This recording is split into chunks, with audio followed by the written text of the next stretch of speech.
তো চলো আজকে কম তেলের মধ্যে খাসির মাংসের একটা দারুণ রেসিপি তোমাদের সঙ্গে শেয়ার করবো। আর এই ভিডিওটা আমার এই চ্যানেলে প্রথম, তোমাদের ভালোবাসা পেলে অবশ্যই এই চ্যানেলটা আরও এগিয়ে নিয়ে যাও। তো চলো দেখতে থাকো। তো প্রথমে পেঁপে আর আলুটাকে ভালো করে ভেজে নিয়ে ওদিকে সিটি বসিয়ে দিয়েছি হলুদ দিয়ে মাংসটাকে।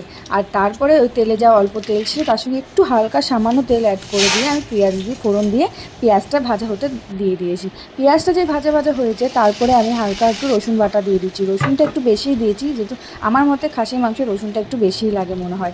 তারপর রসুনটা ভাজা ভাজা হওয়ার পর রসুনের গন্ধটা চলে যাওয়ার পরে আমি মশলা বানিয়ে নিয়েছিলাম সেটা দিয়ে দিয়েছি। মানে আদা, জিরে বাটা, লঙ্কা বাটা, এগুলো যা থাকে সেগুলো দেওয়ার পরে আদা বাটাটা আমি শেষে দিয়ে ভালো করে কষিয়ে মাংসটা যে রেখেছিলাম সেটা দিয়ে দিয়েছি, মানে যেটা আমি সিটি দিয়ে রেখেছিলাম। তো সেটা দিয়ে ভালো করে কষিয়ে নেড়ে চেড়ে মাঝে দুবার ঝোল দেওয়ার পরে দুবার কিন্তু নেড়ে দিতে হবে। আমি সেটা তোমাদেরকে দেখাইনি।